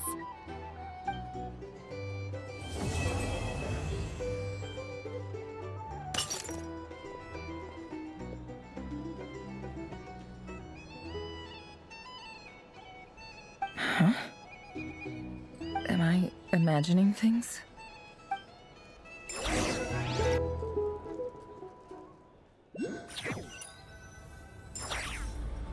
So, that close colleague who stayed behind with you?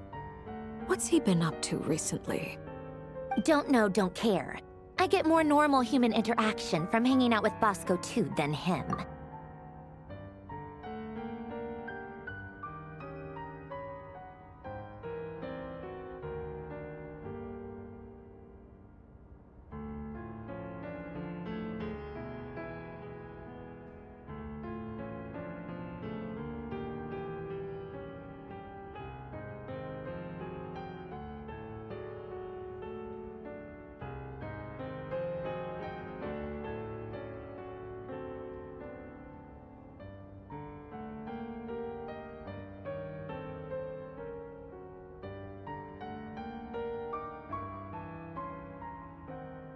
Although, now you mention it, he hasn't bothered me in a while.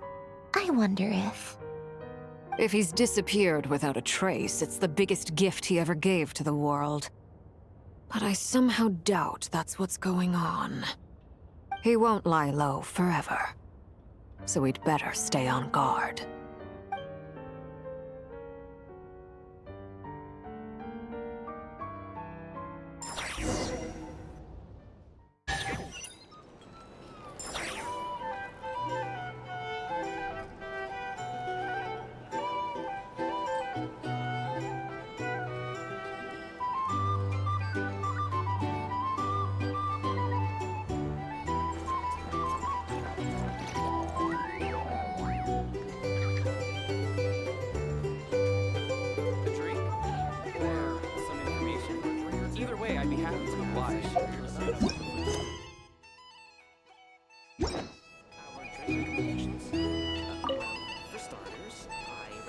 How have you been holding up? Any adverse reactions? If you start to take a turn for the worse, make sure you tell me right away.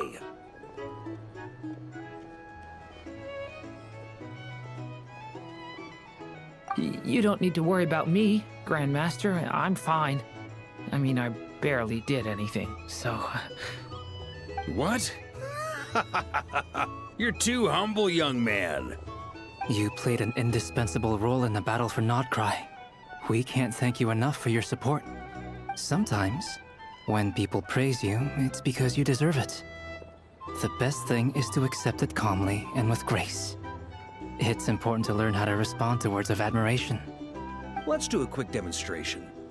Albedo, that was an incredible feat of alchemy. The pressure was on, but you worked flawlessly at lightning speed to get the job done.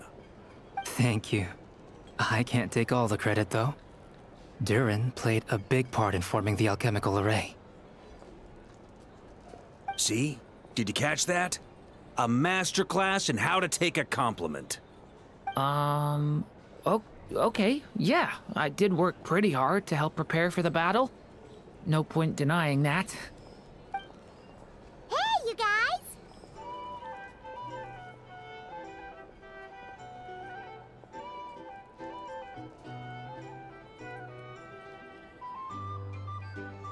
Hey, look who's bounced back. Looking good, Traveler. Seems like you've recovered. You won't need to take any more medication. Can I get you a drink? Huh? You know how to order at a bar now? You've sure learned a lot recently.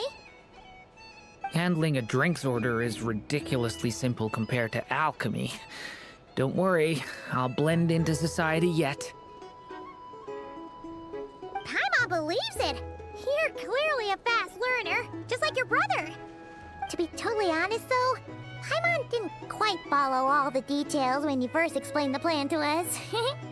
Don't worry, that's completely understandable. Unless you're a student of alchemy, it's hard to grasp the principle and how the process works.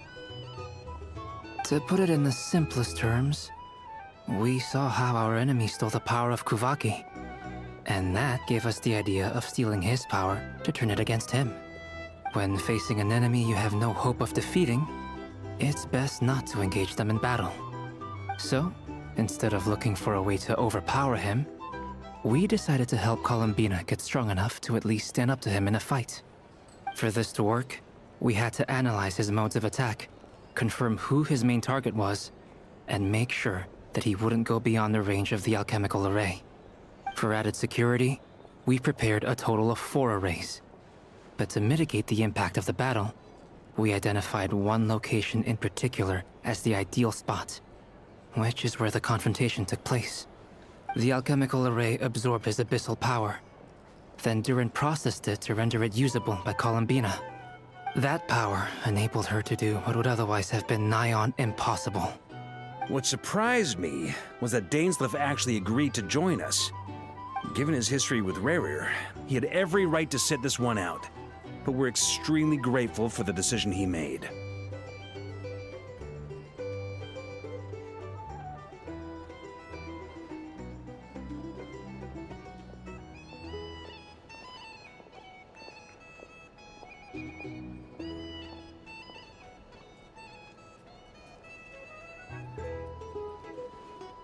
It must have been a painful choice to make. But I'm sure that making a decision was far better for him than staying in limbo. Absolutely. He was torn between 2 paths, but in the end, he made his choice and stuck to it resolutely. He doesn't strike me as the sort of person who'd stay trapped in limbo for long. Anyway, however you cut it, everyone gave a stellar performance. And now, it's time to kick back and celebrate.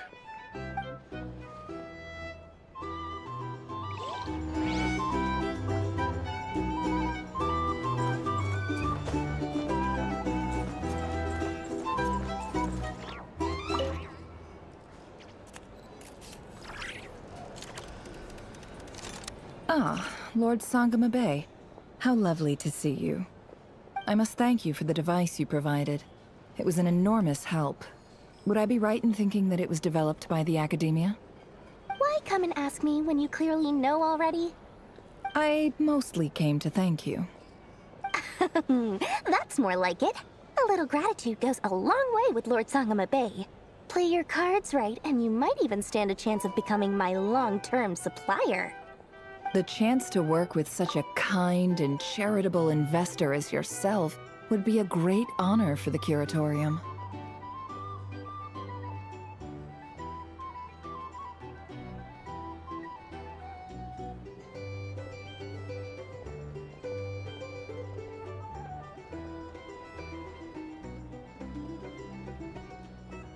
Huh? Charitable?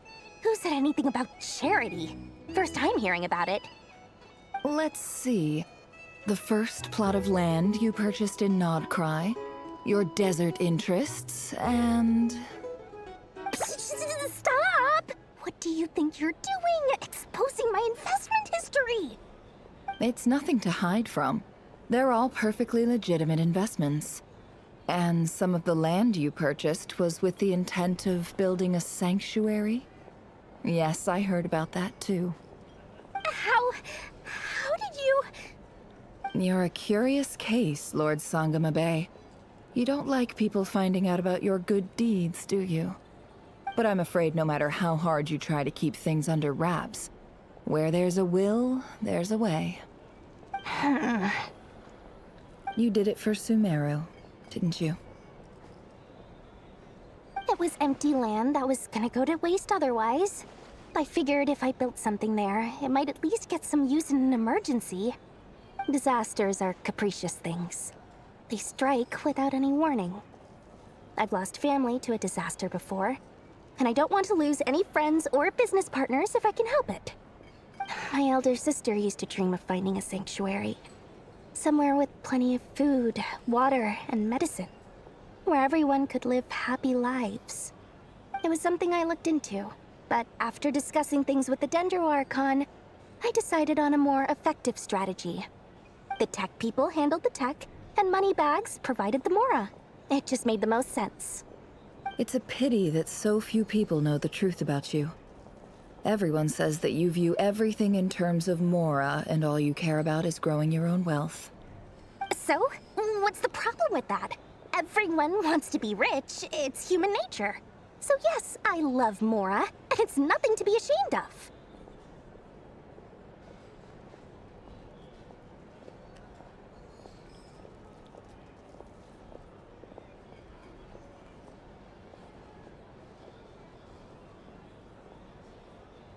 But surely you have dreams of your own, beyond just making Mora.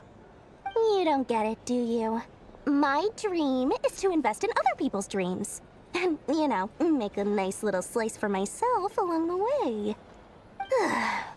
Just thinking about it makes me happy. That sweet, sweet sound of Mora. Thank you. For the device? And the pendant. Oh, that. I was just returning a favor. Don't worry about it. Seems like we've both been away from home for a very long time. Yeah. So long that I barely remember what my family even looked like. That would be your mother, father, and sister? Yeah, though it's been years since my sister passed away. It's not like I want to forget them, obviously, but memory can be even more ruthless than the most calculating business person. Beyond a certain point, if something isn't helping you, it just gets rid of it.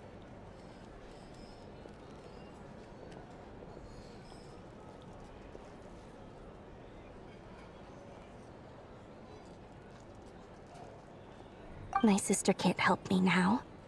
Slowly but surely, her face is fading from my mind's eye. It's become a vague impression. Not everything will fade. When loved ones pass away, the beautiful memories are the ones that last the longest. Yeah, that's true. If you ask me, that's the one silver lining in all of it. Well, that, plus, I'm sure that life is much better now than it was back then. Oh, absolutely. I have tons of Mora, a big beautiful house, business is booming, and I'm as happy as can be. You've got a lot going for you too. Boss of the Curatorium of Secrets? I'm sure there's plenty of Mora to be made in that line of work. I appreciate the vote of confidence.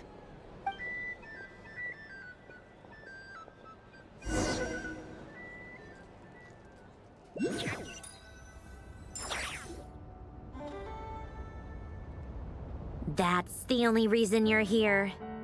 Yes. I've thought a lot about it. And I've realized that you, me, and Arlecchino should be friends. I think this is very important. So I felt I had to come and tell you. Well, this is a new one. I'm so moved. I can't even hold my teacup. If that's all, you can leave now. Do you not want to be friends with me? Or is it that you prefer being co-workers? What is this, Columbina? Are you deliberately testing my patience threshold?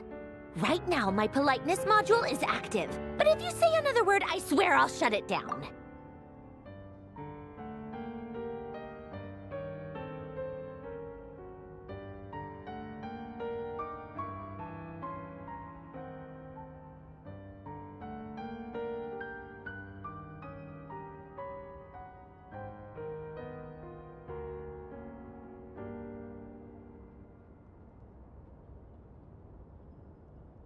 If your politeness module was active, wouldn't you say the word please at some point?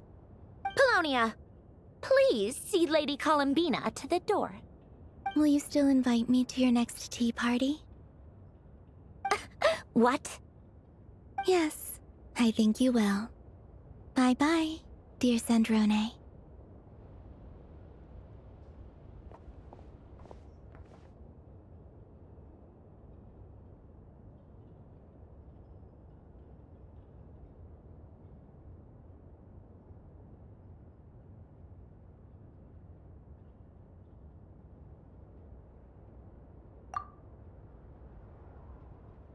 Last time, the Wild Hunt escorted you out.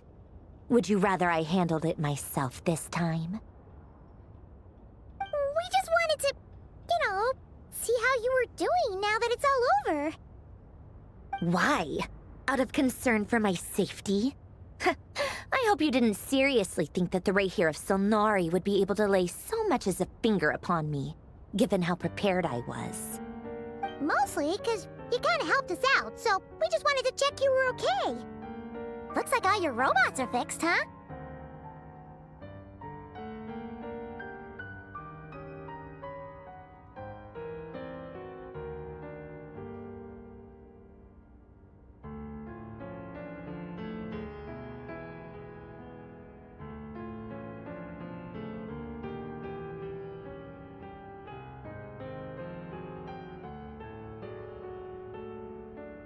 Oh, don't you worry about that. Tea time is already a write-off. The visitor before you managed to kill my appetite. If you're in the mood for tea, go ahead and help yourself. Otherwise, it's going to waste. My coasters are still missing in action, though. Use this notebook instead. Whoa! Pretty hefty notebook. Look at all those calculations. You can ignore those. They're just dumb scribblings. I doodle and write in my free time. Sometimes I remember the distant, dreamlike past. Sometimes I imagine the far-flung future. And other times, I grit my teeth and note down all the crazy nonsense going on in the present. Some people do the crosswords in the newspaper. This is my equivalent of that.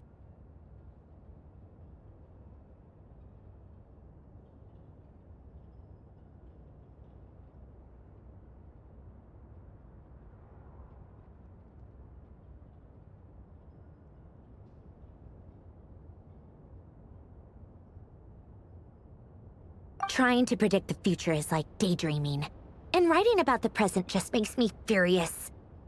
The past is my favorite. If nothing else, it's already set in stone, so I don't have to rack my brains trying to figure it all out. Huh. Although, having said that, the only vaguely interesting memory in my past is probably that guy they call Lord Artificer.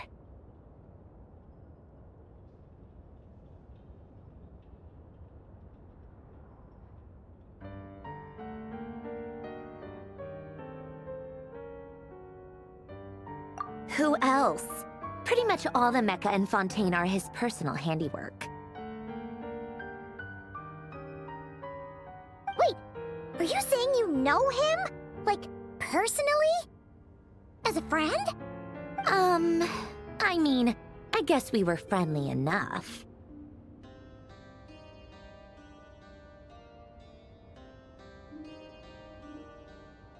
Yep.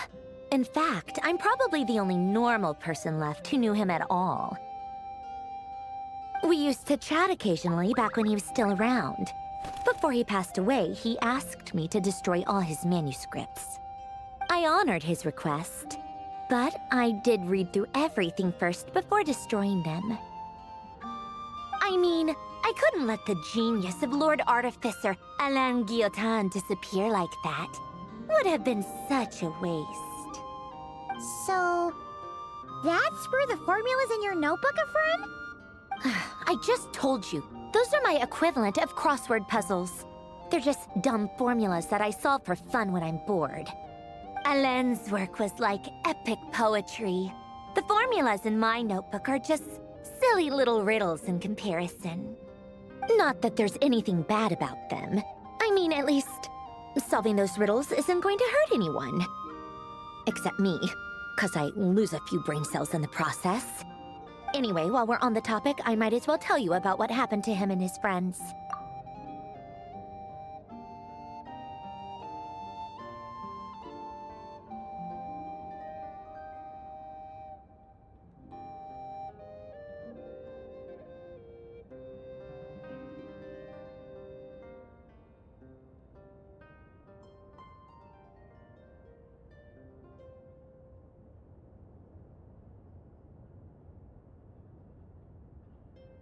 Alain Guillotin had two close buddies, Renee and Jacob. They spent their childhood years together in the Nazissenkreuz Institute. They were all quite competitive, so there was some rivalry between them, but it was a friendly rivalry. But beneath the friendship and the rivalry ran something deeper, a sense of nostalgia for the past. Unfortunately, childhood would end, the prophecy would come true, the apocalypse would arrive, and the future would never be. A mad dream that would normally only capture the minds of lunatics begin to take root in their hearts. A dream of saving the world. And if Renee and Alain had been people of lesser wits, that dream would probably have ended up as something for them to joke about in their older years. But alas, they were some of the sharpest minds around. They nurtured that dream with the full power of their intellect, and it grew into something that ate away at their souls.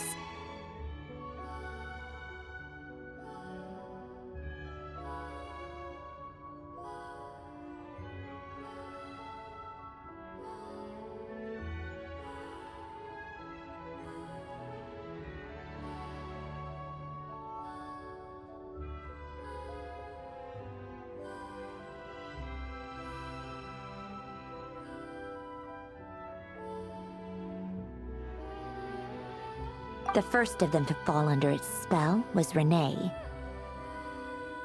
Against Alain's wishes, he persisted in experimenting on a mutual friend of theirs to try and save their life. Alain did not approve and parted ways with Renee. It's complicated. Alain wanted to believe that Renee only did what he did for the sake of their friendship. But when he told me about what happened, I could tell he still had some suspicions about Renee's motives. Perhaps the seed that would grow into a nightmare had already sprouted in Renee's mind. Even then. The next time they met, Renee's soul had been completely engulfed by the dream of salvation. His futile attempt to change the tide of fate only resulted in a wave that swallowed up the world, even before the apocalypse came.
And although that wave died down eventually, I hear that it just recently came back with a vengeance.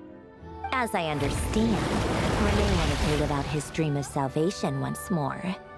But I'm told that the attempted resurgence finally died out for good. At long last, Renee awoke from his deluded dream. Though of course by then it was far too late. What do you think of Renee? Do you admire his transcendent genius? His view that any price was worth paying to achieve the lofty goal of saving the world? Or do you despise him? Dismiss him as an evil madman who wrought havoc on the lives of everyone around him as he pursued his delusional dream? Same difference, really. Just a matter of perspective.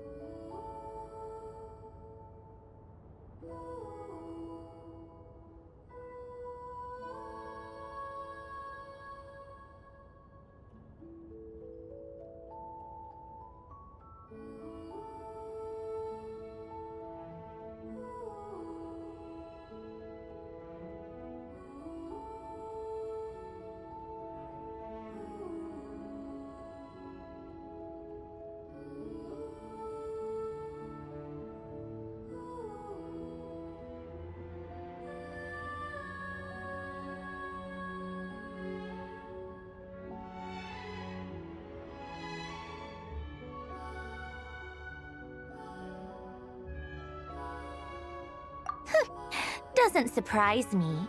You share one thing in common, after all. You both want to be the savior.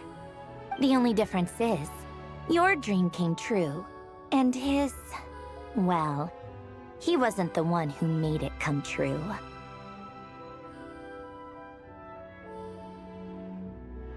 I don't like fanatics who give up their whole lives for their ideology. Nor do I like fools who let their delusions take control.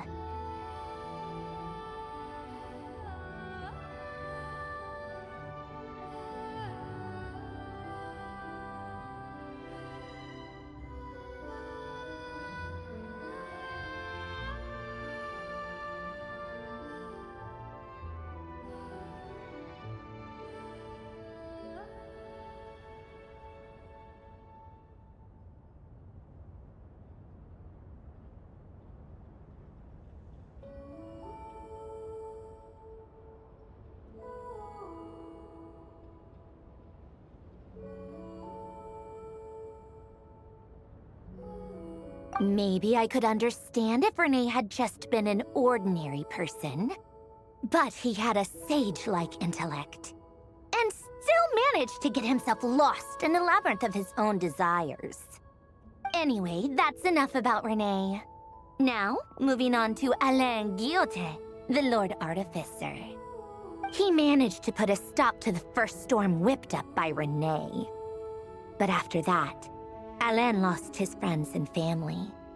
To his credit, I suppose, the loss of his family and friends was purely a tragic accident. It's not like Alain sacrificed them for his cause or anything. After that, the only thing supporting his work was the same dream that had dragged his closest friend down to the abyss.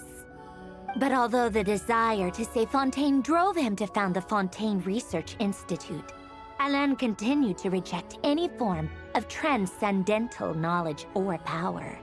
He was suspicious and fearful of it, having seen the way it had affected his closest friend. I think that formulas and machines derived solely from human intellect were the only thing that gave him a sense of spiritual comfort.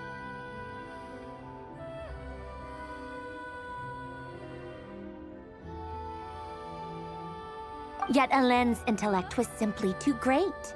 It barely left him space to breathe in his lifetime. Once he realized that the end of his life was approaching, he finally accepted the truth.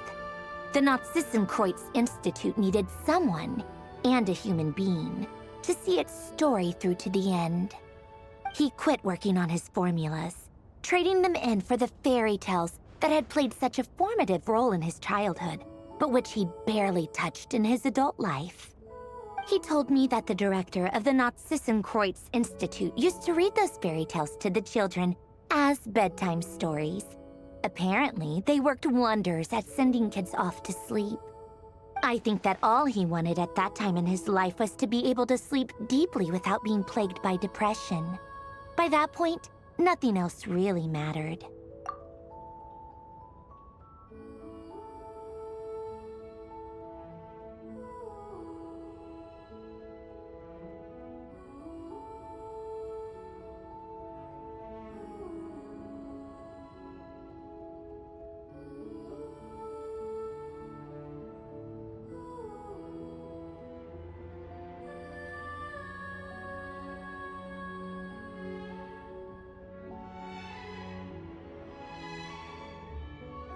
At the very end, he laid down to rest in the ruins of the former Nazissenkreuz Institute orphanage, while the Fontaine Research Institute he had founded continued tirelessly with its work. Many years after that, tensions over competing dreams would once again cause a rift, this time between members of the Fontaine Research Institute. But the actions of those fools had nothing at all to do with Alain. And that is the story of two people from the Nazissenkreuz Institute who both wanted to save the world. One went all in on his fantasy of salvation without ever looking back, and ended up calmly sinking to the bottom of the deepest sea. The other sought desperately to burn bright in his life, even though he wasn't sure where he was going. I do sometimes wonder, Why is it that people like them have such grand hopes of saving the world? Even the grandest tree starts as a tiny seed. So perhaps, for each of them, their mission to save the world began with a very simple desire: to save themselves. They were young children with friends and family who mattered to them, desires to explore the meaning of life, ambitions to have a successful career. They didn't want to see all of that taken away in one fell swoop. Or maybe they just wanted to find something to anchor themselves within the chaos, to stop them getting quietly swept away by the storms of life. But instead, the search for their own salvation took them down the rocky road laid out by fate. Do you think the desire to save oneself is enough of a justification to try and save the world?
Sensible answer. Glad to know you've got your head screwed on straight. Alain would disagree, though. I asked him the same question back when he was in his prime, putting all of his energy into his work. Yes, it's enough. No elaboration, just a quick, short answer before getting right back to his work. He was always that way. All right, tea time's over. I owe Arlecchino a favor for telling me these stories. I'll have to bring a whole sack of gifts the next time I visit the House of the Hearth. I'm gonna go tinker with Polonia now. You guys can do whatever you want, as long as it doesn't involve interrupting me. Polonia, exit hibernation mode. Begin diagnostics.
Add Thank you for complete.